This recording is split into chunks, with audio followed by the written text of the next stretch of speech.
Ma fille m'a invité à dîner après un an sans me parler. Quand je suis arrivé chez elle, la femme de ménage m'a arrêté et m'a chuchoté, « N'entrez pas. Partez immédiatement. » Je suis resté pétrifié. J'ai couru jusqu'à ma voiture et j'ai observé de loin. 5 minutes plus tard. Quand j'ai reçu le message ce jeudi soir-là, mon cœur s'est arrêté une seconde. C'était Émilie, ma fille, après plus d'un an de silence absolu. « Maman, on peut dîner ensemble mardi ? Tu me manques. » J'ai lu et relu ces mots, les mains tremblantes, incapable d'y croire. Comment un simple texto pouvait-il illuminer toute l'obscurité qui s'était installée dans ma vie depuis qu'elle avait décidé que je ne méritais plus son amour ? Mais quand je suis arrivé chez elle, quelque chose d'inattendu s'est produit. Mais avant de continuer, assurez-vous d'être déjà abonné à la chaîne et écrivez dans les commentaires d'où vous regardez cette vidéo. Nous aimons savoir jusqu'où nos histoires voyagent. Je m'appelle Elisabeth. J'ai 58 ans, et il y a exactement un an, ma fille unique a décidé de me rayer de sa vie. Il n'y a pas eu de grande dispute, pas de moment précis que je puisse désigner comme le début de la fin. C'était un éloignement progressif et silencieux, jusqu'au jour où les appels sont restés sans réponse et les textos non lus. La douleur de perdre un enfant qui est toujours en vie est quelque chose que je ne sais pas comment expliquer. C'est comme si une partie de vous continuait de respirer et de sourire ailleurs, mais ne vous reconnaissait plus. J'ai passé des nuits à essayer de comprendre ce que j'avais fait de mal, à chercher dans mes souvenirs le moment exact où j'avais perdu son affection. Était-ce après l'entrée de son mari, Julien, dans nos vies? Était-ce quand j'ai remis en question certaines de leurs décisions financières? Ou peut-être était-ce ce brunch du dimanche à Chicago où j'ai mentionné que je la trouvais trop amaigrie, qu'elle avait l'air malade, et que Julien a répondu à sa place que je devrais m'occuper de ma propre santé. Maintenant, avec ce message illuminant l'écran de mon téléphone, je me sentais comme quelqu'un de perdu dans le désert qui apercevait soudain de l'eau. Désespéré, assoiffé, ne me demandant pas si cela pouvait être un mirage. Les jours jusqu'à mardi se sont éternisés comme jamais auparavant. J'ai changé de tenue 5 fois avant de partir. J'ai mis la robe verte qu'elle m'avait offerte pour le dernier anniversaire où nous étions encore proches. Je me suis maquillé, essayant de cacher les marques que la solitude avait laissées sur mon visage. Je suis monté dans la voiture et j'ai conduit jusqu'au quartier résidentiel sécurisé où ils vivaient, la maison que je les avais aidés à acheter quand j'étais encore la bienvenue. Je me suis garé devant le portail à 19h45, 15 minutes avant l'heure convenue. Je ne voulais pas être en retard et lui donner une raison de regretter son invitation. Le jardin de devant était différent, plus sobre, avec moins de fleurs. Je me souvenais du jour où nous avions planté ensemble les hortensias bleues, qui avaient maintenant disparu. J'ai pris une profonde inspiration, j'ai arrangé mes cheveux dans le rétroviseur et j'ai ouvert la portière. C'est alors que quelque chose d'étrange s'est produit. Alors que je marchais vers la porte, j'ai vu Maria, la femme de ménage qui travaillait pour Émilie depuis des années, courir dans ma direction. Son visage était crispé par une expression mêlant peur et urgence. Elle a regardé plusieurs fois derrière elle comme pour vérifier qu'on ne l'observait pas avant de s'approcher de ma voiture. « Madame Elisabeth » a-t-elle chuchoté, la voix tremblante. « N'entrez pas. S'il vous plaît, partez le plus vite possible. » J'étais pétrifié, ne comprenant pas, que se passe-t-il, Maria? Est-ce qu'Émilie va bien? Il ne s'agit pas d'elle, répondit Maria, les yeux écarquillés. Il s'agit de vous. S'il vous plaît, faites-moi confiance. Ce n'est pas sûr. Avant que je puisse poser d'autres questions, elle a de nouveau jeté un coup d'œil vers la maison et a reculé. Je dois rentrer avant qu'il ne s'en aperçoive. Allez-y, Madame Elisabeth. Partez. Et sur ce, elle est retournée en courant vers la maison, me laissant figé sur le trottoir, mon cœur battant si fort que je pouvais l'entendre dans mes oreilles. Que se passait-il? Pourquoi Maria semblait-elle si terrifiée? Et pourquoi ma fille, qui ne m'avait pas parlé depuis plus d'un an, m'avait-elle soudainement invité à dîner? Je suis retourné à la voiture comme en transe. Mes jambes bougeaient automatiquement tandis que mon esprit essayait de traiter l'avertissement. Je me suis assise, j'ai verrouillé les portes et j'ai démarré le moteur. Mais je ne suis pas parti. Quelque chose en moi, peut-être le même instinct qui m'avait aidé à survivre à un mariage abusif pendant 15 ans avant que je trouve enfin le courage de divorcer, me disait de rester et d'observer. Depuis le siège conducteur, j'avais une vue directe sur la salle à manger à travers les fenêtres. Les rideaux étaient ouverts comme s'ils s'attendaient à ce que je regarde. Pendant quelques minutes, la maison est restée silencieuse. Les lumières étaient tamisées, comme si personne n'était à la maison. Et puis, soudain, tout s'est éclairé. Une par une, les lumières se sont allumées comme si quelqu'un avait attendu que je parte pour continuer ses plans.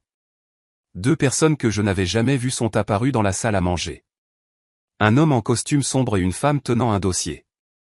Après eux, Julien est entré, parlant au téléphone, gesticulant comme s'il donnait des instructions importantes. Et enfin, Émilie est apparue, habillée de façon formelle avec une expression sérieuse que je ne lui avais jamais vue. Ce n'était clairement pas un dîner mère-fille. C'était une réunion soigneusement planifiée. Pendant que j'observais, Maria est apparue brièvement à la fenêtre. Nos regards se sont croisés une seconde, et elle a fait un subtil signe de tête négatif. Ce petit geste m'a dit tout ce que j'avais besoin de savoir. Pars. Mais je ne pouvais pas. Je devais comprendre ce qui se passait. J'ai éteint les phares de la voiture et j'ai continué à observer. Julien s'est approché de la table, a pris des papiers et les a tendus à Émilie. Elle les a regardés, a signé quelque chose et a souri. Un sourire froid que je ne reconnaissais pas comme étant celui de ma fille. À ce moment-là, j'ai senti un nœud dans mon estomac. Ce n'était pas seulement de l'inquiétude ou de la confusion. C'était de la peur, une peur primitive et viscérale qui me disait que cette maison où j'avais été heureuse avec ma fille représentait maintenant une sorte de danger. Et le plus douloureux, c'est que ma propre fille semblait être au centre de tout cela.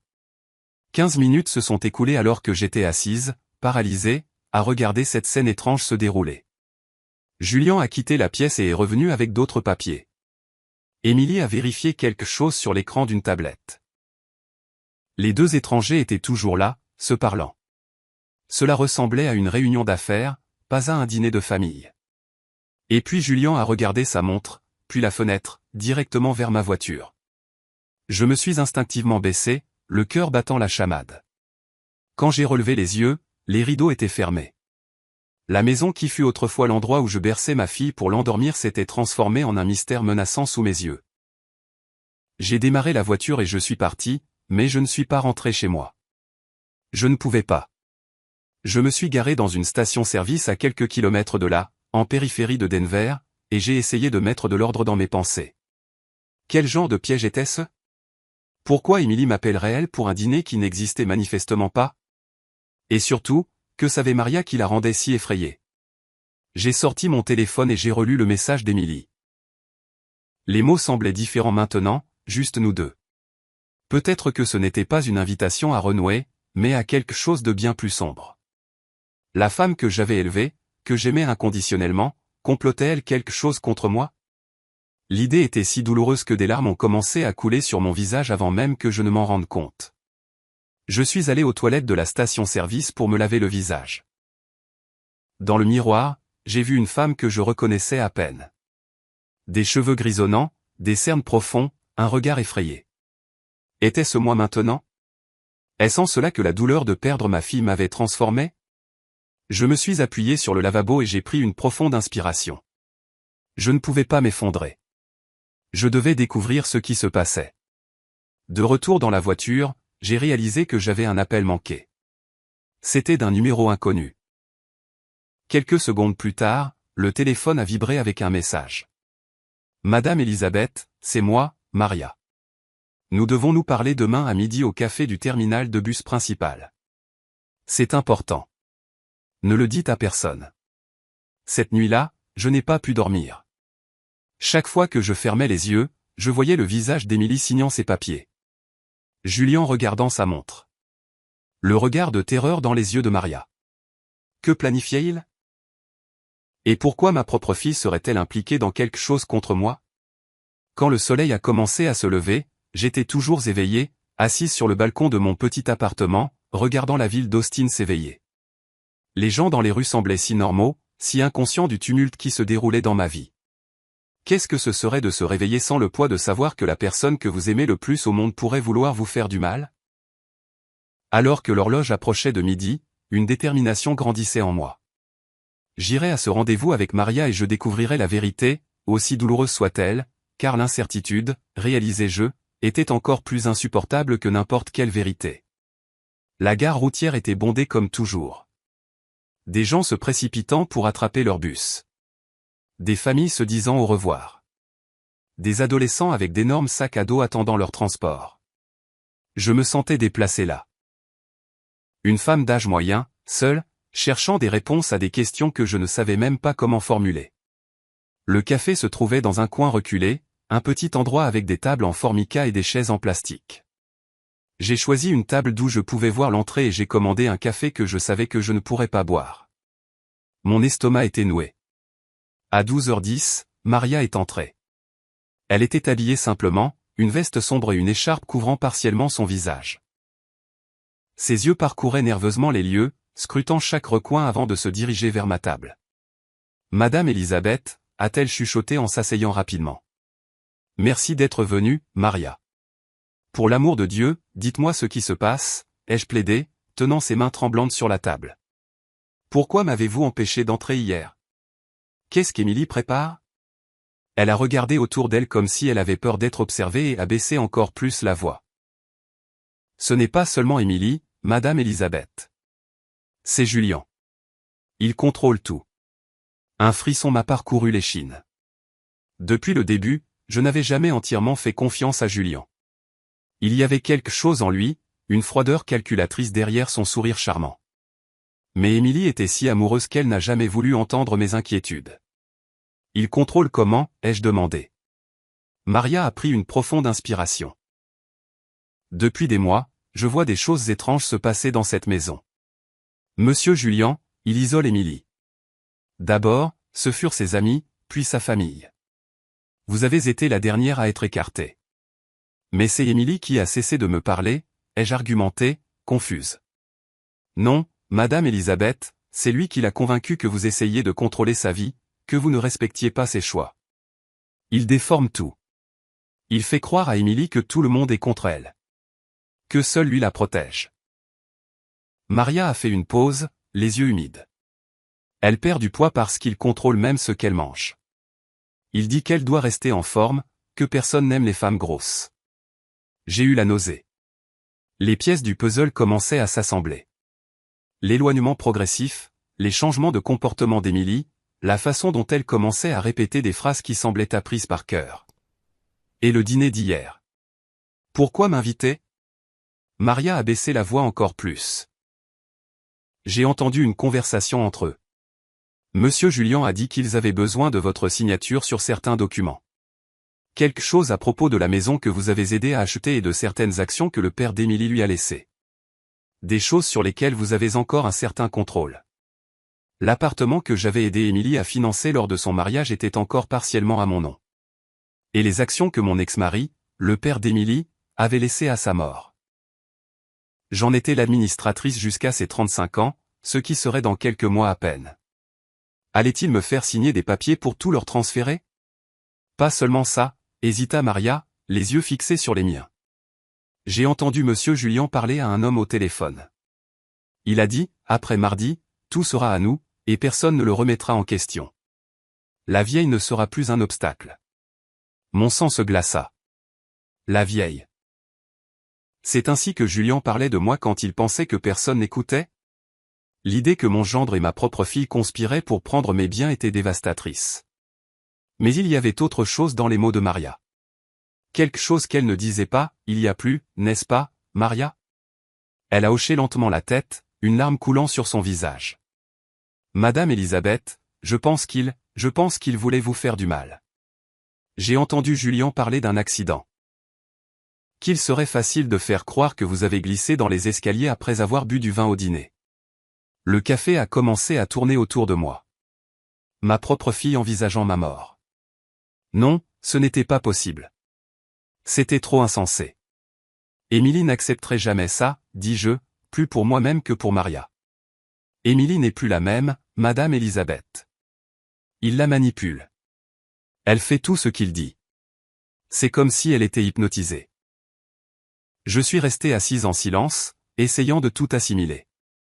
Une partie de moi voulait le nier, dire que c'était impossible.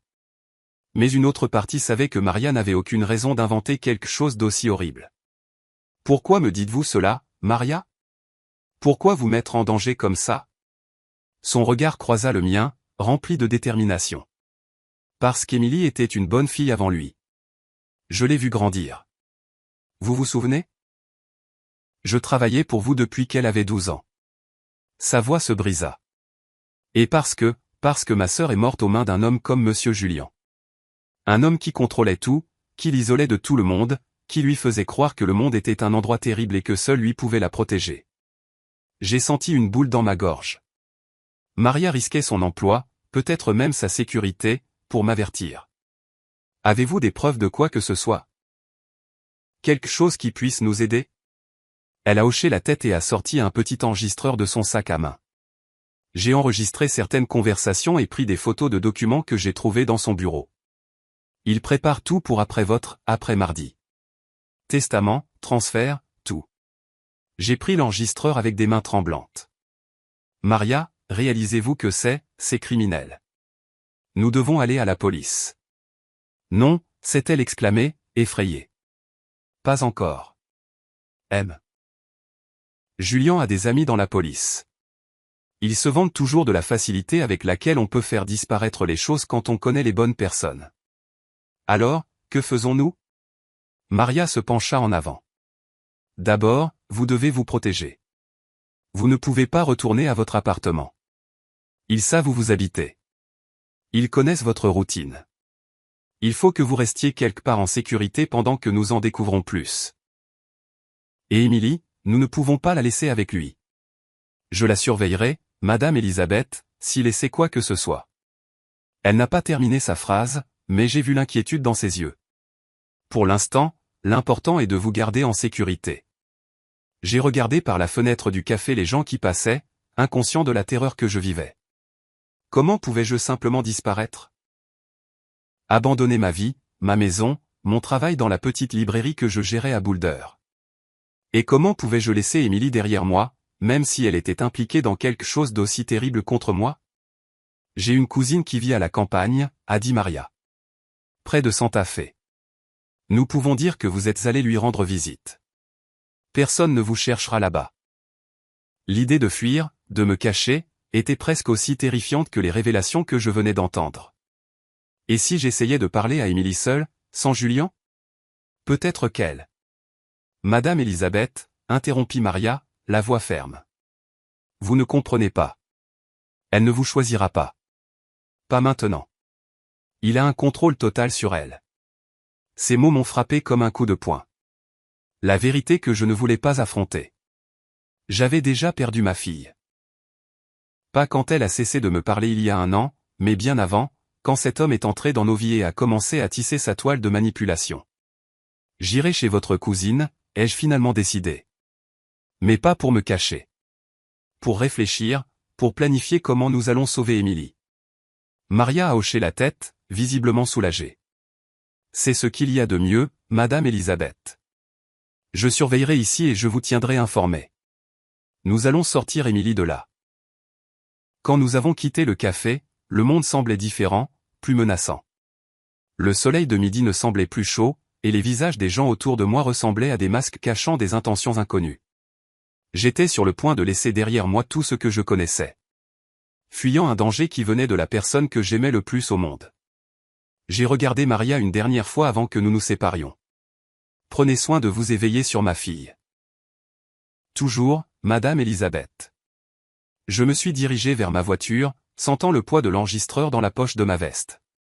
Ce petit objet contenait la vérité qui pourrait détruire ma famille pour toujours. Mais il pourrait aussi être la clé pour sauver ma fille d'un monstre qui la consumait de l'intérieur.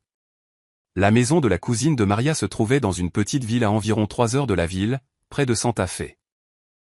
C'était un endroit simple avec des routes en terre et des gens qui laissaient encore leurs portes déverrouillées la nuit. Béatrice, une femme d'environ 70 ans, m'a accueilli comme si nous étions de vieilles amies, posant peu de questions lorsque Maria a vaguement expliqué que j'avais besoin d'un endroit où rester quelques semaines. Tout ami de Maria est mon ami. A-t-elle dit, me montrant la chambre du fond de la maison avec un lit en fer et des rideaux à fleurs qui me rappelaient la maison de ma grand-mère. Restez aussi longtemps que vous en aurez besoin. Cette première nuit, assise sur le porche sous un ciel étoilé qu'on ne voyait jamais en ville, j'ai essayé de mettre de l'ordre dans mes pensées. J'ai écouté les enregistrements que Maria m'avait donnés et examiné les photographies des documents. Chaque preuve était plus troublante que la précédente. Julien avait méticuleusement créé un stratagème pour prendre le contrôle non seulement des actions qui appartenaient à Émilie, mais aussi des propriétés qui étaient à mon nom. Il y avait un faux testament avec ma prétendue signature, laissant tout à Émilie en cas de mon décès, et d'autres documents, transferts, procurations, tous avec des contrefaçons de ma signature, attendant juste d'être datés et déposés. Mais la partie la plus terrifiante était d'entendre la voix de ma propre fille sur ces enregistrements. Oui, une voix que je reconnaissais à peine. Approuvant mécaniquement Julien, répétant des phrases apprises par cœur sur la façon dont je l'avais toujours contrôlé, dont je ne l'avais jamais soutenu, dont je méritais d'être seul. C'était comme entendre ces mots sortir de sa bouche, comme s'il était un ventriloque et elle sa marionnette. Le lendemain matin, j'ai pris mon téléphone pour appeler Benjamin, mon avocat et ami de longue date. Mais j'ai hésité. Et si Julien surveillait mes appels? Et s'il découvrait où j'étais? J'ai décidé d'être plus prudente. J'ai utilisé le téléphone fixe de la maison de Béatatrice pour appeler d'un numéro que Julien ne connaîtrait pas. Elisabeth, a répondu Benjamin, surpris. Où es-tu? J'ai appelé ton portable plusieurs fois. J'avais besoin de quitter la ville pour quelques jours. Ai-je répondu vaguement. Benjamin, j'ai besoin de ton aide, mais ça doit être discret. Je lui ai expliqué la situation aussi concise que possible sans entrer dans les détails au téléphone. Benjamin a écouté en silence, posant occasionnellement des questions précises. C'est grave, Elisabeth, a-t-il dit finalement. Si tu as des preuves de ce que tu dis, nous devons aller à la police immédiatement. Pas encore, ai-je répondu, me souvenant de l'avertissement de Maria. Julien a des contacts. Nous devons être stratégiques. Alors, que suggères-tu? J'ai besoin de preuves plus concrètes, quelque chose qui ne peut être ignoré ou étouffé. Benjamin est resté silencieux quelques secondes. J'ai un ami au FBI, quelqu'un en dehors du cercle local. Je peux lui parler sans mentionner de nom pour l'instant. Fais ça, ai-je accepté. En attendant, j'ai besoin que tu fasses quelque chose pour moi. Va à mon appartement et cherche un dossier bleu au fond de mon placard. Il y a des documents importants dedans. Ta clé de rechange est toujours au même endroit? Oui, chez Madame Davis au 302. Les jours suivants, je me suis installé dans une routine chez Béatatrice. Pendant la journée, j'aidais aux tâches ménagères pour garder mon esprit occupé. La nuit, je passais en revue les preuves, prenant des notes, reliant les points. Maria m'envoyait de courts messages depuis un téléphone prépayé, me tenant au courant de la situation à la maison. Julien est nerveux, il pose des questions sur vous. Émilie semble confuse. J'ai entendu une dispute. Il passe des appels étranges. Il mentionne un plan B, chaque message augmentait mon anxiété. Quel était ce plan B? Et comment Émilie réagissait-elle à ma disparition? Une partie de moi voulait y retourner en courant, les affronter, exiger des explications, mais une autre partie savait que ce serait un suicide. S'il prévoyait vraiment de me tuer, me présenter sans plan ne ferait qu'accélérer le processus. Le 4e jour, Benjamin m'a appelé. J'ai réussi à parler à mon contact au FBI. Il est intéressé par l'affaire, mais il a besoin de plus de détails. Et Elisabeth, je suis allé à ton appartement. Le ton de sa voix m'a alarmé. Qu'est-ce qui s'est passé? Quelqu'un est passé. L'endroit a été retourné. Le dossier bleu, je ne l'ai pas trouvé. Mon sang se glaça. Le dossier contenait les documents originaux des propriétés, des actions, les testaments légitimes. C'était mon assurance au cas où il m'arriverait quelque chose. Ils ont une longueur d'avance sur nous, ai-je murmuré. Y a-t-il autre chose, a poursuivi Benjamin.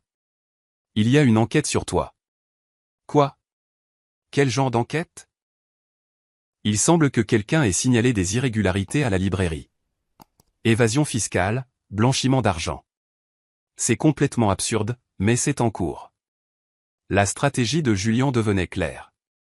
Si je me présentais, ce serait pour faire face à des accusations criminelles. Un scandale public qui faciliterait la prise de tout ce que j'avais construit. Et Émilie, as-tu réussi à lui parler, a soupiré Benjamin. J'ai essayé. Elle ne répond pas à mes appels. Je suis allé chez elle et le gardien de sécurité ne m'a pas laissé entrer. Il a dit qu'elle ne recevait pas de visiteurs. La situation empirait plus vite que je ne l'imaginais. Il n'essayait pas seulement d'effacer mon existence financière, mais aussi ma réputation. C'était un piège parfait. Si je restais caché, je perdrais tout. Si je me présentais, je serais arrêté. Nous devons agir plus vite, ai-je décidé. Ton contact au FBI. Peut-il commencer une enquête sans alerter la police locale? Possiblement, mais il aurait besoin de preuves concrètes. J'ai des enregistrements, des photographies de documents. Est-ce suffisant pour commencer? Peut-être. Je vais vérifier. Quand j'ai raccroché, j'ai réalisé que Béatrice était à la porte de la cuisine, me regardant avec inquiétude. De graves problèmes, n'est-ce pas? A-t-elle demandé, s'asseyant à table avec moi. J'ai hoché la tête, sans entrer dans les détails. Elle a pris mes mains dans les siennes, ridées par le temps et le travail. Tu sais, ma chère, quand j'étais jeune, mon mari me battait tous les jours pour un rien. Je pensais que je le méritais. Que c'était comme ça. Jusqu'au jour où il a frappé notre fils. C'est là que j'ai réalisé que ce n'était pas à propos de moi. C'était à propos de lui, du pouvoir qu'il voulait avoir sur nous. Je l'ai regardée, surprise par cette confession soudaine. Ce que je veux dire, a-t-elle poursuivi, c'est que parfois, nous avons besoin de voir quelqu'un que nous aimons se faire blesser pour comprendre que nous sommes blessés aussi. Ta fille est en danger, n'est-ce pas? Oui, ai-je admis. Mais elle ne le voit pas, parce qu'il ne la laisse pas le voir. C'est comme ça qu'ils fonctionnent. Ils isolent, ils contrôlent, ils font douter la personne de son propre jugement. Et le temps que tu te réveilles enfin, il est déjà trop tard. Comment vous en êtes-vous sorti? Le visage de Béatrix s'illumina d'un triste sourire. Je ne me suis pas échappé. Il est mort. Il a eu une crise cardiaque pendant un de ses accès de rage. Dieu a un sens de l'humour particulier, n'est-ce pas? Elle se leva, ajustant son tablier. Mais toi, tu peux encore sauver ta fille et toi-même. Quand elle est partie, je suis resté à réfléchir à ses paroles. Peut-être que Béatrice avait raison. Peut-être que le problème n'avait jamais été entre Émilie et moi. C'était Julien qui avait créé cette division, la nourrissant de mensonges et de manipulations. Et si ma fille répétait ces phrases horribles sur moi, ce n'était pas parce qu'elle y croyait, mais parce qu'il l'avait programmée pour les dire. Cette nuit-là, j'ai reçu un message de Maria qui a tout changé. Il prévoit de l'emmener. Je l'ai entendu parler d'une maison à l'étranger. Il dit, vous ne vous reverrez plus jamais. L'emmener? Où? Pourquoi? Les questions tourbillonnaient dans mon esprit. Si Julien parvenait à faire sortir Émilie du pays, je ne la reverrais peut-être vraiment plus jamais. Et s'il avait déjà réussi à la transformer autant en seulement 2 ans, que ferait-il quand il l'aurait complètement isolée, sans personne pour le remettre en question?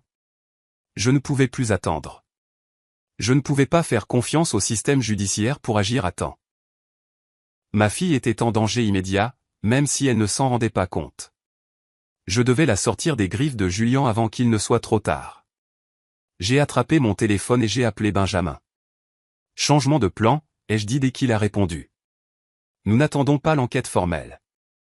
Nous devons agir maintenant. Que as-tu en tête? Une extraction, ai-je répondu, surprise par la fermeté de ma propre voix. Nous allons sortir ma fille de cette maison, et tu vas m'aider. Les 2 jours suivants ont été consacrés à l'élaboration d'un plan que, dans des circonstances normales, je considérerais comme insensé, mais rien n'était normal depuis longtemps. Benjamin, d'abord réticent, a fini par convenir que nous ne pouvions pas attendre la lenteur du processus judiciaire, surtout avec la menace de Julien d'emmener Émilie hors du pays. Tu comprends que ça pourrait mal tourner de bien des façons, n'est-ce pas? M'a-t-il averti lors d'un de nos appels sur le téléphone prépayé que Béatrix m'avait prêté. Je comprends, ai-je répondu. Mais rester les bras croisés pendant que ma fille disparaît pour toujours serait bien pire. Benjamin avait des contacts. L'un d'eux était Marcus, un ancien policier qui travaillait maintenant comme détective privé à Détroit. Une autre était Sarah, une psychologue spécialisée dans les victimes de relations abusives. Ils ont tous deux accepté d'aider, plus par amitié pour Benjamin que par conviction en mon histoire. Mais cela n'avait pas d'importance. Ce dont j'avais besoin, c'était des gens compétents, pas de la conviction. Le plan était relativement simple. Nous devions créer une situation où Émilie serait seule, sans Julien, assez longtemps pour que nous puissions lui parler. Maria serait cruciale pour cela. Elle nous ferait savoir quand Julien quitterait la maison, de préférence pour plusieurs heures, et alors nous agirions. Et si elle ne veut pas venir avec vous, a demandé Marcus. Lors de notre rencontre dans un petit restaurant sur l'autoroute à mi-chemin entre Austin et la ville où je me cachais, elle n'a pas besoin de le vouloir, a expliqué Sarah. Dans les cas de manipulation psychologique sévère, la victime reconnaît rarement sa situation. Notre mission est de créer une interruption dans le contrôle pour lui permettre de penser par elle-même, ne serait-ce que pour quelques heures. Et s'il revient pendant que nous sommes là? Ai-je demandé, sentant un frisson me parcourir l'échine rien qu'à y penser. Je serai préparé, a répondu Marcus, sans donner plus de détails, mais son ton m'a fait croire qu'il savait comment gérer les hommes comme Julien. L'occasion s'est présentée 3 jours plus tard. Maria m'a envoyé un message à 9 h du matin. Il va à Miami aujourd'hui. Réunion d'affaires. Vol à 11 h. Il ne rentre pas avant ce soir. Elle sera seule à la maison. Mon cœur battait à tout rompre. C'était maintenant ou jamais. J'ai retrouvé Benjamin, Marcus et Sarah au point de rendez-vous convenu, une station-service à 10 minutes de la maison d'Emily. Benjamin avait l'air nerveux, vérifiant constamment sa montre. Marcus était calme, presque indifférent, comme si nous étions juste là pour un café décontracté. Sarah révisait ses notes, préparant probablement son approche psychologique. Souvenez-vous, a-t-elle dit, Emily va probablement résister. Elle pourrait crier, pleurer, nous accuser d'être contre elle. C'est normal. L'important est de rester calme et de projeter la sécurité. À 15 h précises, nous avons eu la confirmation de Maria. Julien était parti et l'avion avait déjà décollé. C'était notre signal. Le trajet jusqu'à la maison d'Emily s'est fait dans un silence tendu. Tout le monde dans la voiture semblait perdu dans ses propres pensées. J'essayais d'imaginer ce que ce serait de revoir ma fille après si longtemps. Et dans des circonstances si étranges. Nous avons atteint le quartier résidentiel sécurisé. Marcus, vêtu d'un uniforme de livreur et portant un faux colis, a réussi à faire ouvrir le portail par le gardien de sécurité sans problème. Une fois à l'intérieur, nous avons roulé lentement jusqu'à la maison. Maria nous attendait dans le jardin, hors de la vue des voisins. Elle est dans le salon, a-t-elle rapporté, visiblement nerveuse. Elle regarde la télé. Elle ne va pas bien. Elle est à peine sortie de sa chambre ces derniers jours. Un signe de Julien, a demandé Marcus. Aucun. Il a appelé il y a une demi-heure pour vérifier si elle était à la maison. C'est ce qu'il fait toujours. Il appelle toutes les heures quand il est absent. Alors nous avons environ 30 minutes avant le prochain appel, a calculé Benjamin. Nous devons être rapides. Nous sommes entrés par la porte de derrière, que Maria avait laissé déverrouiller. La maison était silencieuse, à l'exception du faible son de la télévision provenant du salon. J'ai avancé vers l'avant, le cœur battant si fort que je pensais qu'on pouvait l'entendre. Et puis, après plus d'1 an, j'ai vu ma fille. Emily était assise sur le canapé, enveloppée dans une couverture malgré la chaleur de la journée. Elle était si maigre que j'ai failli ne pas la reconnaître. Ses cheveux, autrefois longs et vibrants, étaient ternes, attachés en un chignon désordonné. Des cernes profonds marquaient son visage pâle. Ma belle-fille, toujours si pleine de vie, ressemblait à un fantôme d'elle-même. Elle n'a pas remarqué notre présence au début, absorbée par une émission de télévision qu'elle ne semblait même pas vraiment regarder. Quand elle m'a finalement vu, ses yeux se sont écarquillés de choc. « Maman » a-t-elle murmuré, comme si elle n'en croyait pas ses yeux. « Salut, ma chérie » ai-je répondu, essayant de garder ma voix stable malgré les larmes qui menaçaient de couler. Elle s'est levée brusquement, la couverture tombant. Elle portait un pyjama ample qui accentuait encore plus sa maigreur alarmante. « Qu'est-ce que tu fais ici? Comment es-tu entrée ?» J'ai immédiatement senti la peur dans sa voix. Ce n'était pas seulement de la surprise. C'était de la panique. « Nous devons parler, Emily » ai-je dit en faisant un pas vers elle. « Je m'inquiète pour toi. » Elle a reculé, regardant nerveusement les étrangers avec moi. « Vous ne pouvez pas être ici. Julien va bientôt rentrer. Vous devez partir. » Votre mari est à Miami, l'informa calmement Marcus. Il ne sera pas de retour avant ce soir. La panique dans les yeux d'Emily s'intensifia. Comment savez-vous ça? Vous m'espionnez? J'appelle la police. Elle chercha frénétiquement son téléphone, mais Maria l'avait déjà retiré de la pièce, comme nous l'avions prévu. Sarah s'est avancée, sa voix douce et contrôlée. Émilie, je m'appelle Sarah. Je suis psychologue, et je suis là pour aider. Nous ne sommes pas là pour vous faire du mal. Nous voulons juste parler. Je n'ai pas besoin d'aide, a répondu automatiquement Émilie, comme si elle répétait quelque chose qu'elle avait entendu de nombreuses fois. Je vais parfaitement bien. C'est vous qui avez un problème, à toujours vous ingérer dans ma vie. Les mots m'ont frappé comme des poignards. Mais Sarah m'y avait préparé. C'étaient les mots de Julian, pas ceux d'Émilie. Ma chérie, j'ai réessayé. Tu m'as invité à dîner. Tu te souviens? Mardi dernier, tu m'as envoyé un message. Émilie parut confuse un instant. Je n'ai rien envoyé. Si, tu l'as fait, ai-je insisté, lui montrant le message sur mon téléphone. Elle a fixé l'écran, la confusion encore plus évidente. C'est mon numéro, mais je n'ai pas écrit ça. C'était Julian, n'est-ce pas, ai-je demandé doucement. Il a pris ton téléphone et a envoyé ce message en se faisant passer pour toi. Émilie a ouvert la bouche pour nier, mais l'a ensuite refermée comme si quelque chose se déclenchait dans son esprit. Il a dit que ce serait bien pour nous de nous réconcilier, qu'il sentait que j'étais triste de ne plus te parler. Mais plus tard, il a dit que tu avais annulé, que tu ne voulais pas me voir. J'étais là, Émilie, à l'heure convenue.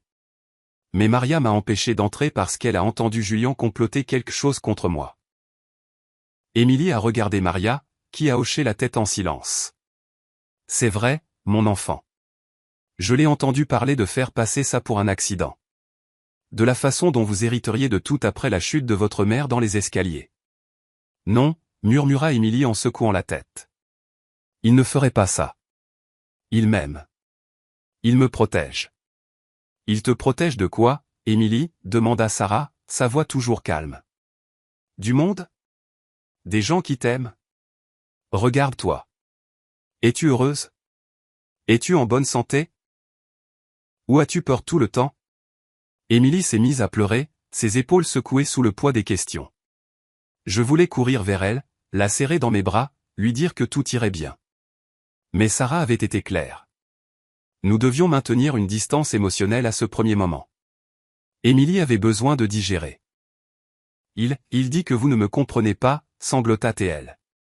Que vous voulez me contrôler. Que seul lui sait ce qui est le mieux pour moi.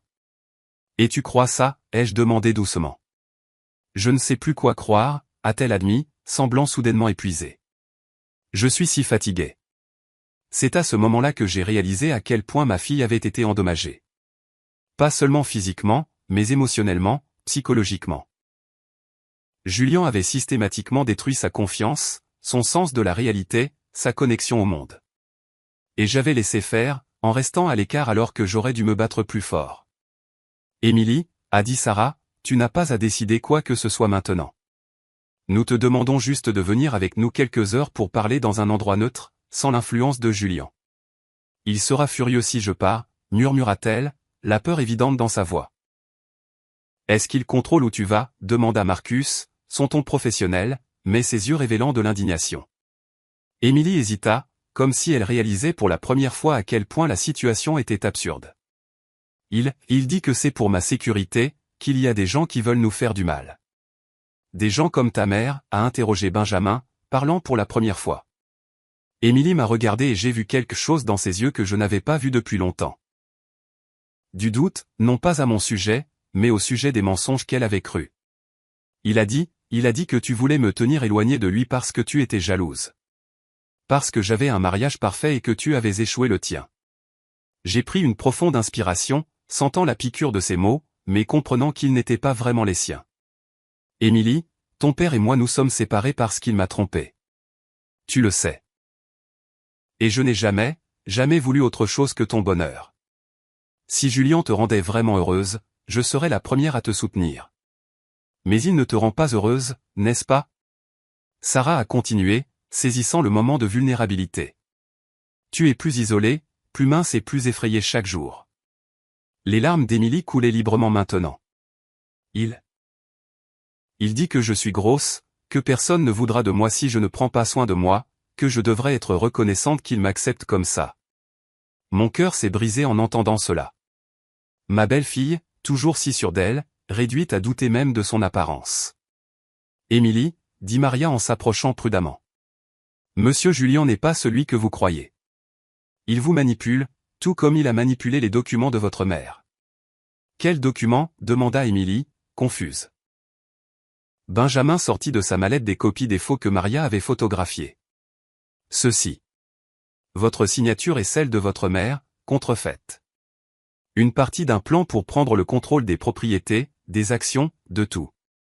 Émilie examina les papiers, sa confusion laissant place au choc. C'est ma signature, mais je n'ai jamais signé ces documents. Et c'est ma signature, ai-je ajouté.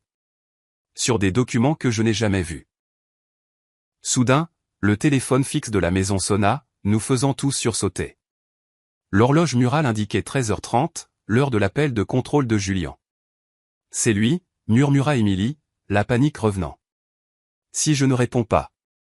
Réponds, ordonna Sarah. Agis normalement. Dis que tout va bien. Émilie hésita, nous regardant tous, clairement tiraillés. Finalement, les mains tremblantes, elle décrocha le téléphone. Salut, mon amour. Dit-elle, essayant de paraître décontractée, mais sa voix était tendue. Oui, je suis à la maison. Non, rien de différent. Oui, je suis le plan de repas. Non, pas de visiteurs. Elle fit une pause, nous regardant avec une alarme croissante. Non, je ne cache rien. Oui, je suis seule. Seule Maria est ici. Une autre pause plus longue. Julien, je ne mens pas. S'il te plaît, ne parle pas comme ça. Non, je ne pleure pas, le désespoir dans sa voix était palpable. Julien sentait clairement que quelque chose n'allait pas, même au téléphone. Nous devons y aller maintenant, marmonna Marcus, sentant la situation. Émilie, ai-je chuchoté. Viens avec nous, s'il te plaît. Elle m'a regardé, le téléphone toujours à l'oreille, des larmes silencieuses coulant sur son visage. Puis, dans un moment de lucidité qui m'a donné de l'espoir, elle a parlé dans le téléphone. Julien, je dois y aller. Je ne me sens pas bien. Et elle a raccroché, ignorant la sonnerie immédiate qui a suivi. Il va appeler le gardien de sécurité, dit-elle rapidement en attrapant un sac à main. Nous devons partir avant qu'il ne verrouille les portails. Il n'y avait pas de temps pour célébrer cette petite victoire. Nous sommes partis rapidement par l'arrière, exactement comme nous étions entrés.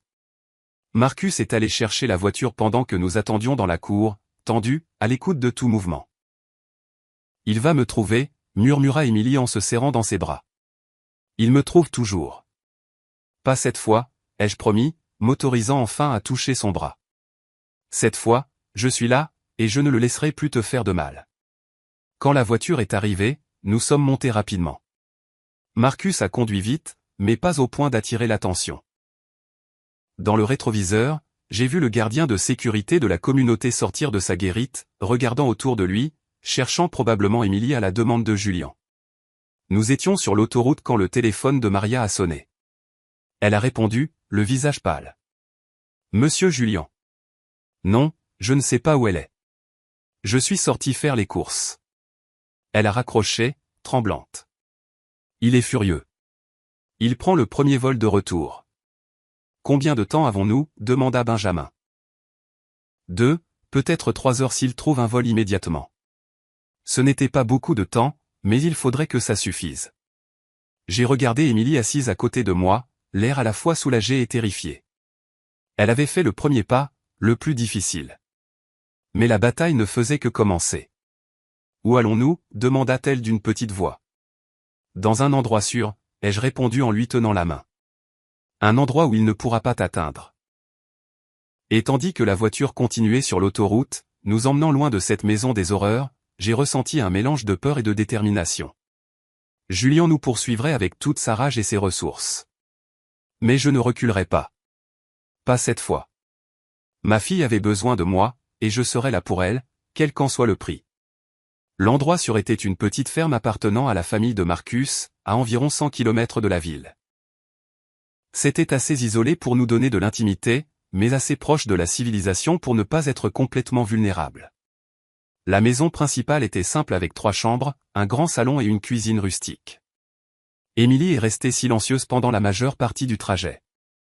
De temps en temps, elle prenait le téléphone que Maria lui avait rendu avant notre départ et fixait l'écran, mais elle ne répondait pas aux appels constants de Julien. Chaque fois que le téléphone sonnait, elle sursautait comme si elle s'attendait à un coup physique. « On peut l'éteindre », suggéra doucement Sarah. « Tu n'as pas besoin d'entendre sa voix maintenant. » Émilie hésita, mais finit par tendre l'appareil à Sarah, qui l'éteignit et le mit dans son sac à main. Quand nous sommes arrivés à la ferme, il commençait déjà à faire nuit. Le ciel avait cette couleur violette qui précède l'obscurité totale, et les premières étoiles commençaient à apparaître. « Entrons », a dit Marcus, en garant la voiture près du porche. Personne ne nous a suivis, mais il vaut mieux ne pas rester exposé. La maison était propre, mais avec cette odeur distincte des endroits qui restent fermés longtemps. Marcus a allumé les lumières et a rapidement vérifié les pièces, s'assurant que nous étions vraiment seuls. Benjamin est allé à la cuisine pour faire du café pendant que Sarah conduisait Émilie au canapé du salon, lui parlant à voix basse, utilisant probablement des techniques pour la calmer.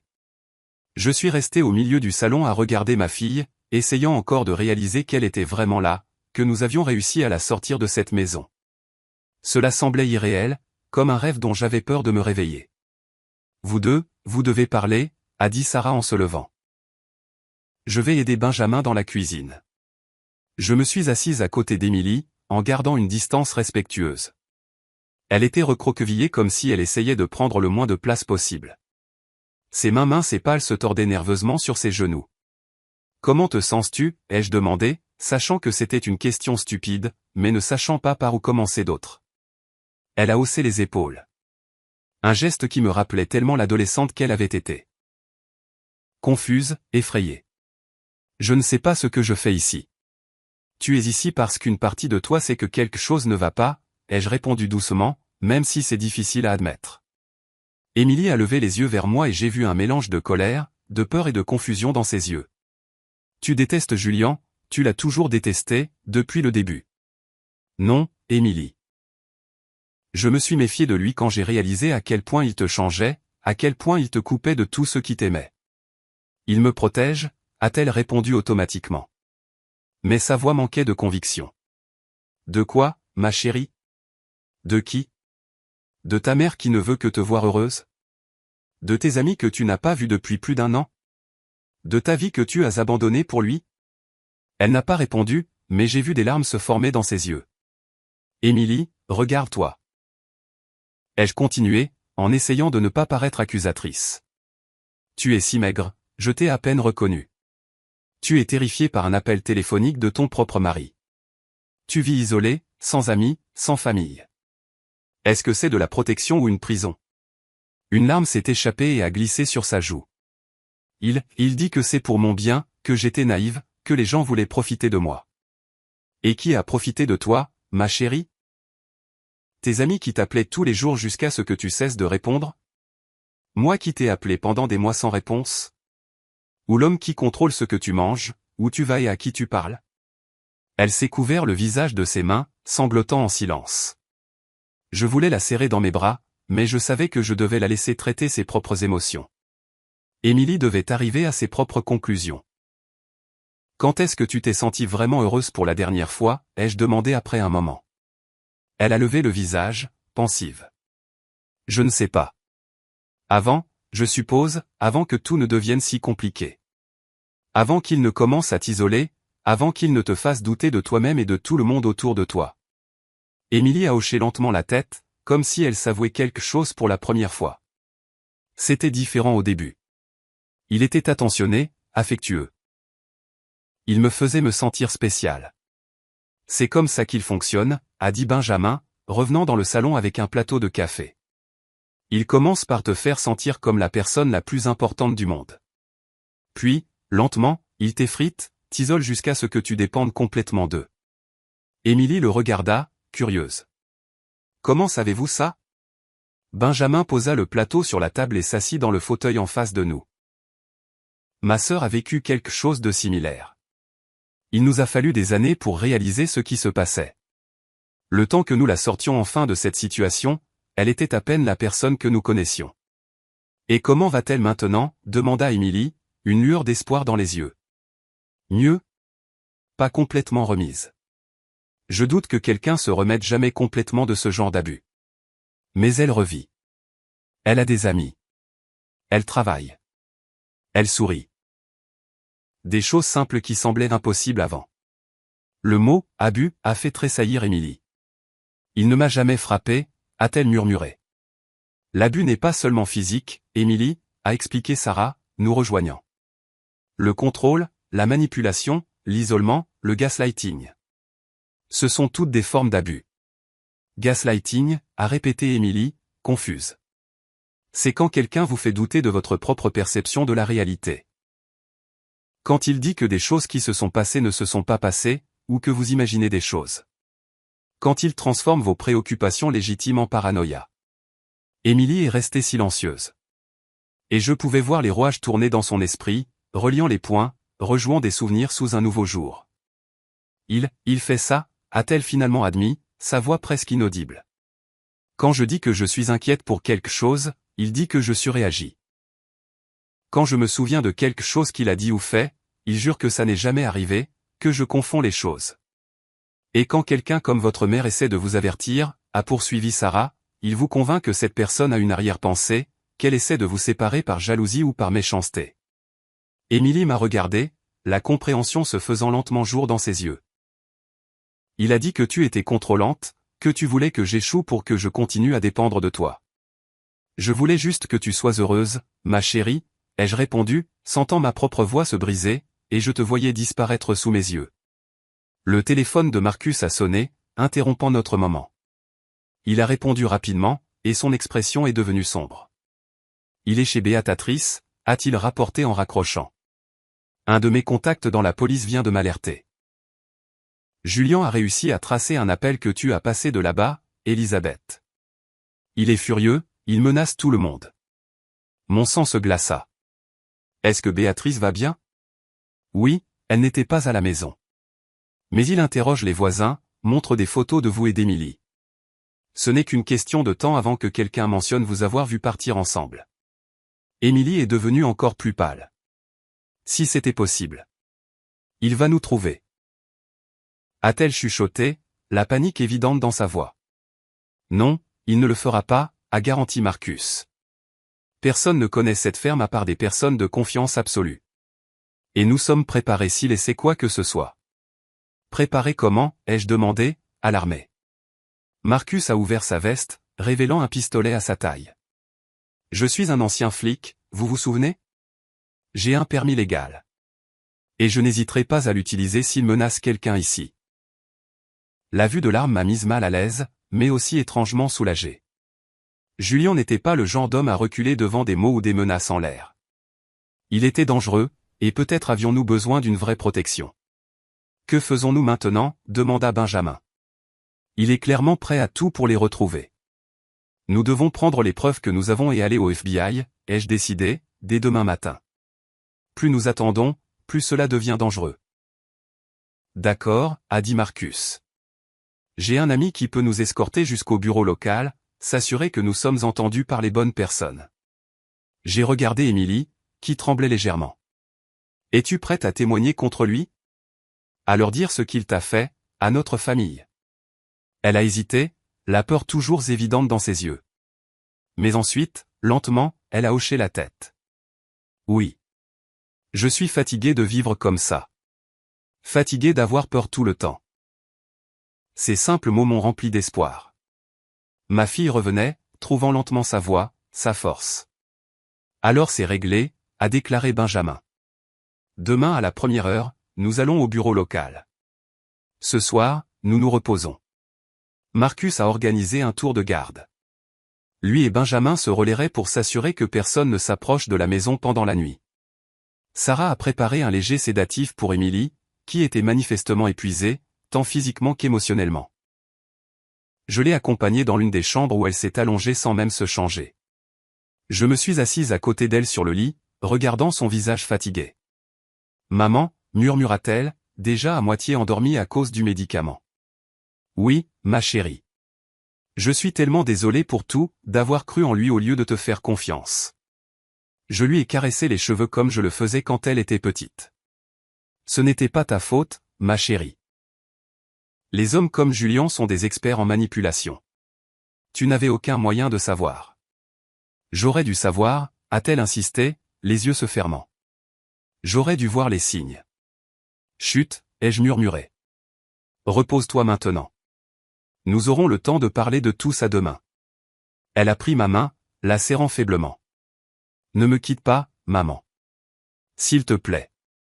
Plus jamais, ai-je promis, sentant les larmes me monter aux yeux. Je ne te laisserai plus jamais seule. Je suis resté à ses côtés jusqu'à ce qu'elle soit profondément endormie, sa respiration devenant profonde et régulière. En la regardant ainsi, vulnérable et épuisée, j'ai renouvelé silencieusement ma promesse. Personne ne ferait plus jamais de mal à ma fille. Personne ne la ferait plus jamais se sentir petite ou insignifiante.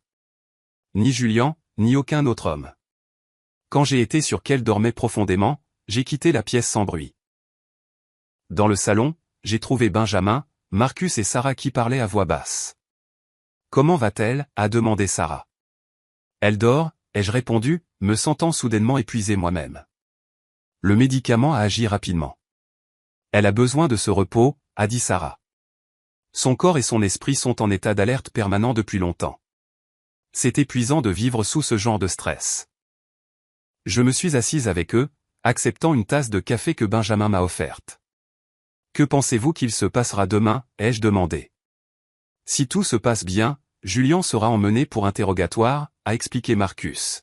« Avec les preuves que nous avons, les enregistrements, les faux documents, le témoignage d'Émilie et de Maria, il y a de bonnes chances que nous obtenions une ordonnance restrictive immédiate. » Et si ça ne marche pas, ai-je demandé, la peur revenant s'insinuer. « Nous passons au plan B, » a répondu Benjamin. « J'ai des contacts dans d'autres États. Nous pouvons vous trouver un endroit sûr où rester jusqu'à ce que nous résolvions tout légalement. » L'idée de fuir, de me cacher avec Émilie dans un endroit lointain, n'était pas idéale, mais je ferais n'importe quoi pour la garder en sécurité. Nous avons parlé un peu plus longtemps, affinant les détails du plan pour le lendemain, jusqu'à ce que l'épuisement finisse par me gagner. Sarah m'a accompagné dans une autre chambre, s'assurant que je me repose aussi. « Vous avez été très courageuse aujourd'hui » a-t-elle dit alors que je m'allongeais. Sauver quelqu'un d'une relation abusive est l'une des choses les plus difficiles et les plus dangereuses que l'on puisse faire. « C'est ma fille » ai-je simplement répondu. « Je ferai n'importe quoi pour elle. » Sarah a souri doucement. « Reposez-vous. Demain est un grand jour. » Quand elle est partie, j'ai fixé le plafond, essayant de mettre de l'ordre dans mes pensées. Tant de choses s'étaient passées ces derniers jours. Ma vie avait été bouleversée depuis ce texto que j'avais reçu jeudi. Cela semblait être il y a une éternité. Je me suis endormi en pensant à Émilie, à la fille souriante qu'elle était et à la femme forte que je savais qu'elle pourrait redevenir. J'ai rêvé de jours plus simples, où nous n'étions que toutes les deux contre le monde après le départ de son père. Des jours de rire dans la cuisine, de films sur le canapé, de confessions tard dans la nuit. Je me suis réveillé en sursaut au son de verres brisés. Pendant un instant, j'étais désorienté, ne sachant pas où j'étais. Puis le souvenir est revenu en un éclair. La ferme, l'extraction d'Émilie, le plan pour demain. Je me suis levé rapidement, le cœur battant à tout rompre. L'horloge numérique sur la table de chevet indiquait 3h17 du matin. La maison était silencieuse, à l'exception de voix étouffées provenant du salon. J'ai avancé prudemment dans le couloir sombre. Les voix sont devenues plus claires. L'une était celle de Marcus, tendue et basse. L'autre, mon sang se glaça. C'était Julien. Où sont-elles ? Exigeait sa voix avec une froideur qui me glaça jusqu'aux os. Je vous ai déjà dit. Je ne sais pas de quoi vous parlez. Répondit Marcus, sa voix contrôlée mais ferme. Ne me prenez pas pour un idiot, gronda Julien. Je sais qu'Elisabeth a emmené ma femme. Je sais que vous les aidez, et je sais qu'elles sont ici. Je me suis arrêté à l'angle du couloir, caché dans l'ombre. De ma position, je pouvais voir partiellement le salon. Marcus était debout, barrant le passage à Julien. Sa main était près de sa taille, là où je savais qu'il gardait son pistolet. Julien me tournait le dos, mais sa posture était agressive, intimidante. « Vous êtes en violation de propriété privée » a dit Marcus, toujours calme. Je vous suggère de partir avant que j'appelle la police. Julian a ri. Un son froid et cruel. La police? Vous pensez vraiment qu'ils vont vous croire? J'ai des amis au poste. Ils savent que ma femme a des problèmes psychologiques. Que sa mère en profite pour la monter contre moi. Mon cœur battait à tout rompre. Julian avait déjà préparé le terrain, construisant un récit qui nous faisait passer pour les méchants. Typique d'un abuseur. Toujours une longueur d'avance. Toujours en contrôle du récit. Je ne suis pas seul, vous savez, a poursuivi Julian, faisant un pas vers Marcus. J'ai des gens dehors. Si vous ne m'amenez pas Émilie tout de suite, les choses vont très mal tourner. J'ai vu la main de Marcus se déplacer vers son arme. Je vous le demande une dernière fois. Sortez de cette maison. Maintenant. Le temps semblait s'être figé. Je savais que j'étais sur le point d'assister à quelque chose d'horrible. Si Julian avançait, Marcus sortirait son arme. Si Marcus sortait son arme, Julian réagirait. Quelqu'un pourrait être blessé, ou pire. C'est alors que j'ai entendu une porte s'ouvrir derrière moi. Je me suis retourné et j'ai vu Émilie sortir de sa chambre, les yeux écarquillés de peur. C'est lui, a-t-elle chuchoté. Il nous a trouvés. Avant que je puisse l'arrêter, Émilie m'a dépassé et est entrée dans le salon. Julian, a-t-elle appelé, la voix tremblante. Les deux hommes se sont tournés vers elle. Le visage de Marcus montrait de l'alarme. Celui de Julian, un mélange de triomphe et de rage contenue. Ma chérie, a dit Julian, son ton soudainement doux, bien que ses yeux soient restés froids. J'étais si inquiet pour toi. Rentrons à la maison maintenant, d'accord? Il lui a tendu la main, mais Émilie n'a pas bougé. Elle se tenait au milieu du salon, visiblement tremblante, mais tenant bon. Non, a-t-elle dit, le mot sortant comme un murmure. Le visage de Julian s'est durci. Que as-tu dit? J'ai dit non, a répété Émilie, un peu plus fort cette fois. Je ne retourne pas avec toi. Je suis entré dans le salon, me positionnant à côté d'Émilie. Benjamin et Sarah sont apparus d'autres pièces, clairement alertés par l'agitation. Vous avez entendu ma fille, ai-je dit, regardant directement Julian. Elle ne va nulle part avec vous. Julian nous a fait face, son regard passant d'Émilie à moi, puis aux autres dans la pièce. Pendant un instant, j'ai cru qu'il allait attaquer. Puis, de manière inattendue, il a souri. Très bien, a-t-il dit en reculant d'un pas, si c'est comme ça que vous voulez jouer. Il a mis la main dans sa poche et a sorti un téléphone. Il a composé un numéro et a parlé brièvement. Ils sont ici, tous. Avant que quiconque puisse réagir, des lumières vives ont inondé les fenêtres du salon. Des phares. Plusieurs voitures. Comme je l'ai dit, a poursuivi Julian, son sourire s'élargissant. Je ne suis pas venu seul. Marcus a couru à la fenêtre et a jeté un coup d'œil à travers une fente dans les rideaux. Merde, a-t-il marmonné. Il y a au moins 3 voitures dehors, et c'est une voiture de police. Mon cœur s'est serré. Comment Julian nous avait-il trouvés? Comment avait-il mis la police de son côté si rapidement? Tu vois, a dit Julian en se tournant vers Émilie. Tout le monde sait que ta mère te manipule, qu'elle t'a kidnappé, pour te tenir éloigné de moi. Ils sont là pour te ramener à la maison, là où tu appartiens. Émilie le regarda, la peur lisible dans ses yeux. Mais autre chose aussi. De la détermination. Non, a-t-elle répété, sa voix plus ferme cette fois. Je ne vais plus jamais avec toi. Le sourire de Julian a vacillé, laissant place à une expression de fureur nue. Tu n'as pas le choix, ma chérie. Tu es ma femme. Tu fais ce que je dis. Tu l'as toujours fait. Tu le feras toujours. À ce moment-là, on a frappé fort à la porte. Police, ouvrez. Benjamin m'a jeté un regard désespéré. Qu'est-ce qu'on fait? Nous avons les preuves, lui a rappelé Sarah. Les enregistrements, les documents.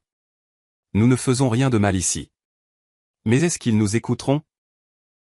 Ai-je demandé, la panique commençant à monter. Si Julian les a déjà convaincus que nous sommes les méchants. Marcus a pris une décision rapide. On ouvre la porte. Si on essaie de résister, ça ne fera qu'empirer les choses. Il est allé à la porte et l'a ouverte. 2 policiers en uniforme sont entrés, suivi d'un homme en costume que nous avons supposé être un détective. « Que se passe-t-il ici » a demandé le détective, regardant la pièce. Julien a immédiatement endossé le rôle du mari inquiet. « Détective Miller, comme je vous l'ai expliqué, ma femme a disparu hier. Sa mère l'a convaincue de s'enfuir. J'essaie juste de la ramener à la maison. » Le détective a regardé Émilie. « Madame, est-ce vrai? Êtes-vous ici de votre plein gré ?» Avant qu'Émilie puisse répondre, Julien a coupé.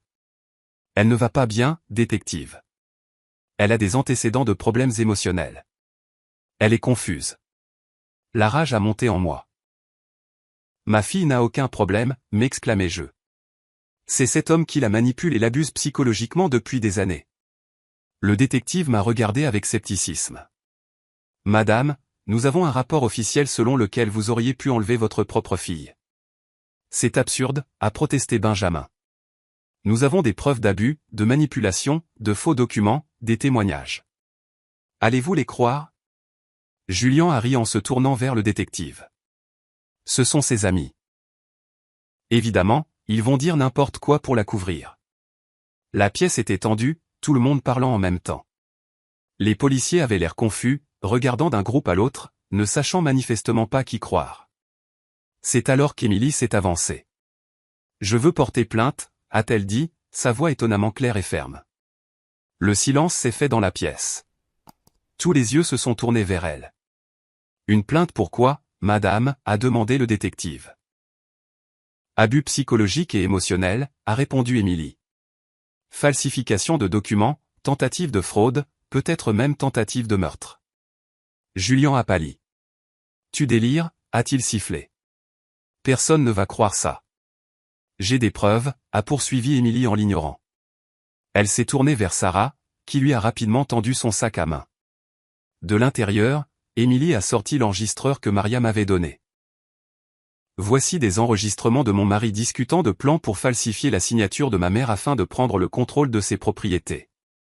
Il y a aussi des enregistrements de lui parlant d'un accident que ma mère subirait lors d'un dîner qui n'a jamais été prévu. Le détective a pris l'enregistreur, le regardant avec intérêt. « C'est grave, madame. Êtes-vous sûre de ce que vous dites ? » « Absolument », a répondu Émilie. Puis, lentement, elle a déboutonné la manche de son chemisier et l'a remonté, révélant des bleus sur ses bras, des marques de doigts clairement visibles sur sa peau pâle. « Et ça, » a-t-elle dit, « c'est ce qui arrive quand je ne suis pas d'accord avec lui. Quand je ne mange pas exactement ce qu'il me dit, quand je parle à quelqu'un sans sa permission. » J'ai fixé les bras de ma fille, nauséeuse. Comment n'avais-je pas réalisé? Comment n'avais-je pas vu les signes physiques d'abus? Mais bien sûr, Julien était trop malin pour laisser des marques là où les gens pouvaient les voir, et il nous avait tenus à l'écart si longtemps. Le détective a regardé Julien, son expression maintenant très sérieuse. « Monsieur, je pense que nous devons parler au poste. »« C'est ridicule » a explosé Julien, son contrôle finissant par voler en éclats. « Elle ment. Ils mentent tous. » Il a fait un pas vers Émilie, le visage déformé par la rage. Mais les policiers l'ont rapidement intercepté, le saisissant par les bras. « Je pense qu'il est préférable que vous veniez avec nous maintenant, monsieur » a dit l'un des officiers. « Vous ne comprenez pas » a continué à se débattre Julien. « Elle est à moi. Elle ne peut pas me quitter. J'ai tout fait pour elle. » Alors que la police l'entraînait dehors, Julien continuait de crier des menaces et des insultes. Émilie est restée là à regarder, une seule larme coulant sur son visage. Quand la porte s'est finalement fermée, laissant la pièce dans un silence pesant, Émilie s'est tournée vers moi. Sans un mot, elle est tombée dans mes bras, sanglotant comme une enfant. « C'est fini » ai-je chuchoté en lui caressant les cheveux. « C'est fini, ma chérie. Tu es en sécurité maintenant. » Mais je savais que ce n'était pas fini. C'était juste le début d'un long voyage. Julien serait probablement libéré sous caution. Il y aurait des enquêtes, des dépositions, peut-être un procès, et le chemin vers le rétablissement d'Émilie serait long et difficile. Mais pour la première fois depuis plus d'1 an, je sentais de l'espoir. Ma fille avait retrouvé sa voix, son courage. Elle avait fait le premier pas hors de ce cycle d'abus, et je serais à ses côtés à chaque étape du chemin. Les mois qui ont suivi ont été difficiles, comme nous nous y attendions. Julien a été libéré sous caution, comme nous l'avions prédit, mais avec une ordonnance restrictive lui interdisant de s'approcher d'Émilie ou de moi. Il a violé cette ordonnance 3 fois au cours des premières semaines, ce qui a entraîné sa détention provisoire pendant l'enquête. Émilie et moi avons déménagé dans un petit appartement dans une autre ville, Portland, en Oregon, où personne ne nous connaissait. Recommencer n'était pas facile, mais c'était nécessaire. Chaque jour, je voyais de petits signes que ma fille redevenait la personne qu'elle était avant que Julien n'entre dans nos vies. Les premières semaines ont été les plus difficiles. Émilie alternait entre des moments de lucidité et de force et des périodes de doute profond où elle se demandait même si elle avait bien fait de quitter Julien. Et s'il avait raison, a-t-elle murmuré une nuit, assise sur le balcon de notre nouvel appartement, regardant les étoiles. Et si je ne pouvais pas vivre sans lui? Tu as vécu sans lui pendant 25 ans avant de le rencontrer, ai-je répondu doucement. Et tu étais une personne incroyable, indépendante, pleine de rêves et de projets. Je ne me souviens plus de cette personne, a-t-elle admis, sa voix à peine un murmure. Moi, je m'en souviens, ai-je dit en lui tenant la main. Et je vais t'aider à la retrouver. Émilie a commencé une thérapie avec Sarah, qui a proposé de la voir gratuitement jusqu'à ce que nous soyons financièrement stables. Au fil des séances, elle a lentement déterré les couches de manipulation et d'abus que Julien avait construites autour d'elle. À chaque révélation, mon cœur se brisait un peu plus. Comment il contrôlait ce qu'elle mangeait, insistant sur le fait qu'elle était grosse alors qu'elle était en fait dangereusement mince. Comment il vérifiait son téléphone quotidiennement, supprimant les messages d'amis et de famille, répondant parfois à sa place pour éloigner les gens. Comment il l'a progressivement convaincue que j'étais toxique, contrôlante et jalouse de leur bonheur. Je le croyais, m'a-t-elle dit un jour, en pleurant dans mes bras. Je le croyais quand il disait que tu essayais de nous séparer parce que tu étais jalouse. Comment ai-je pu être si aveugle? Les manipulateurs sont des experts pour déformer la réalité, ai-je expliqué, répétant ce que Sarah nous avait appris. Ils trouvent de petites insécurités et les exploitent, les transformant en murs qui vous séparent des gens qui vous aiment. Benjamin s'est occupé du processus juridique. L'enquête a révélé bien plus que ce à quoi nous nous attendions. Julien n'avait pas seulement falsifié des signatures sur des documents. Il avait créé un stratagème élaboré pour transférer non seulement les propriétés et les actions d'Émilie, mais aussi les miennes, sur des comptes offshore. Il y avait des preuves d'autres crimes financiers impliquant d'autres partenaires qu'il avait manipulés au fil des ans. C'est un prédateur en série, a expliqué Benjamin, nous montrant les rapports. Vous n'étiez pas les premières victimes, mais j'espère que vous serez les dernières. Lorsque l'affaire a finalement été jugée, 6 mois après cette nuit à la ferme, Émilie était assez forte pour témoigner. Je l'ai regardée à la barre, racontant son histoire avec une clarté et une fermeté qui m'ont mis les larmes aux yeux. Elle n'était plus la femme fragile et effrayée que nous avions sauvée de cette maison. Julien a été reconnu coupable de plusieurs chefs d'accusation, notamment de fraude, de falsification, d'abus psychologiques et de tentatives de vol qualifiées. La sentence. 15 ans sans possibilité de libération conditionnelle avant les 8 premières années. Quand nous sommes sortis du palais de justice ce jour-là, Émilie a pris une profonde inspiration, regardant le ciel bleu au-dessus de nous. C'est étrange, a-t-elle dit. Je l'aime encore d'une manière tordue.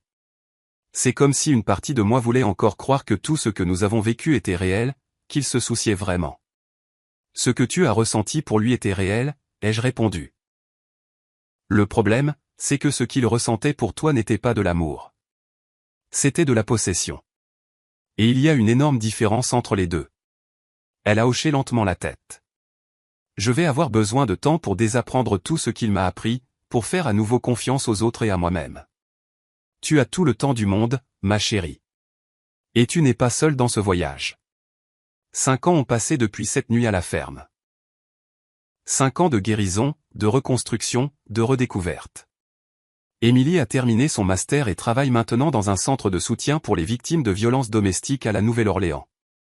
Je dirige toujours la librairie, qui est devenue non seulement une entreprise, mais un espace pour la communauté et la sensibilisation. Julien purge sa peine sans droit de nous contacter. Nous recevons occasionnellement des nouvelles de lui par l'intermédiaire de Benjamin, qui garde un œil sur l'affaire. Apparemment, il a trouvé une nouvelle victime par correspondance, une femme qui croit communiquer avec un homme d'affaires injustement condamné. Les autorités ont été alertées, et la communication est surveillée. Certaines cicatrices ne disparaissent jamais complètement. Il y a des moments où Émilie sursaute à un bruit soudain, ou quand son regard se perd au loin alors que quelque chose lui rappelle ses années. Il y a des nuits où je fais encore des cauchemars sur ce qui aurait pu se passer si nous n'avions pas agi à temps. Mais il y a aussi des moments de pure joie, de liberté, de paix. Comme aujourd'hui, un dimanche après-midi, alors que nous recevons des amis pour un barbecue dans le jardin de la petite maison que nous avons achetée ensemble. Émilie sourit, discute avec animation avec un groupe, sa confiance restaurée, sa beauté intérieure de nouveau visible pour tous. Maria est là aussi. Elle a quitté son emploi dans la maison de Julien, qui a été vendu pour payer des indemnités, et travaille maintenant avec nous à la librairie. Elle et Émilie ont développé une forte amitié, liée par leur expérience commune. Benjamin, Marcus et Sarah sont devenus partie de notre famille choisie. Nous nous réunissons régulièrement, non seulement pour nous souvenir du passé, mais pour célébrer le présent et planifier l'avenir. Alors que j'observe cette scène, ma fille heureuse, entourée de gens qui tiennent vraiment à elle, je ressens une profonde gratitude, non seulement pour avoir survécu, mais pour avoir appris à revivre, à vraiment vivre. Émilie me voit regarder et elle sourit. Ce sourire qui illumine ses yeux et réchauffe mon cœur. Elle s'excuse auprès de ses amis et vient vers moi, s'asseyant à mes côtés sur le banc de jardin. « À quoi penses-tu » demande-t-elle, posant sa tête sur mon épaule, comme elle le faisait quand elle était petite. À quel point la vie est étrange, je réponds. À la façon dont nous devons parfois traverser l'enfer pour retrouver notre chemin vers la maison. Elle hoche la tête, comprenant parfaitement. Tu sais ce que j'ai appris de tout ça, dit-elle après un moment de silence. Quoi, ma chérie? Que le véritable amour n'emprisonne pas. Il ne contrôle pas. Il ne diminue pas. Le véritable amour libère. Il renforce. Il te fait grandir. Elle me serre la main. Comme ton amour pour moi. Des larmes silencieuses coulent sur mon visage. Il y a 5 ans, j'étais désespéré. Assise dans ma voiture, regardant ma fille à travers une fenêtre, essayant de comprendre comment nous en étions arrivés là. Aujourd'hui, elle est là, à mes côtés, libérée des chaînes invisibles qui la retenaient. Et je suis là, témoin du miracle de son rétablissement, sachant que peu importe l'obscurité de la nuit, il y a toujours une chance de recommencer quand l'aube se lève. Maman, dit Émilie, interrompant mes pensées. Oui. Merci de n'avoir jamais abandonné. Je l'embrasse doucement sur le front. C'est ce que font les mamans, ma chérie. Elles n'abandonnent jamais. Et alors que le soleil commence à se coucher à l'horizon, jetant des teintes dorées sur notre petit jardin et les gens que nous aimons, je sais que nous sommes enfin à la maison. Pas dans un lieu physique, mais dans cet espace sûr que nous avons créé l'une pour l'autre, où l'amour est authentique, le respect est mutuel et la liberté est valorisée par-dessus tout. Certaines histoires n'ont pas de fin heureuse. La nôtre a failli en devenir une. Mais grâce au courage, à la persévérance et à l'amour véritable, celui qui respecte, qui renforce, qui libère, nous avons réussi à réécrire notre destin. Et c'est le message que nous partageons avec toutes les Émilie et les Elisabeth que nous rencontrons. Il n'est jamais trop tard pour réécrire son histoire. Il n'est jamais trop tard pour échapper aux ombres et marcher vers la lumière. Il n'est jamais trop tard pour rentrer à la maison. Maintenant, si vous avez aimé cette histoire, cliquez sur s'abonner et dites-moi dans les commentaires quelle partie vous a laissé sans voix. Oh, et n'oubliez pas de devenir membre pour avoir accès à des vidéos exclusives que je ne publie pas ici.